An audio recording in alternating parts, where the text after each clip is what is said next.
Tangkilikin po natin si TV Visaya number 1. Talaga pong gagaling kayo.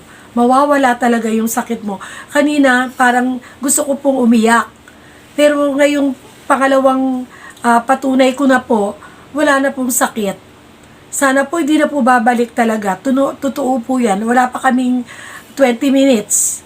Natapos na po. Kilikin nyo po siya kung ano yung nararamdaman nyo mawawala. Wala na pong doktor. Marami na akong nainom na gamot. Sana tuloy-tuloy na itong paggaling ko. Tangkilikin nyo po, TV Visaya number 1. Bye. Nanay Rosalina Chua, 68 years old. Ang iniinda po niya ay 13 years carpal, 10 years sakit sa tuhod, 2 years sakit sa balikat. TV Bisaya 1, hangad ko po ay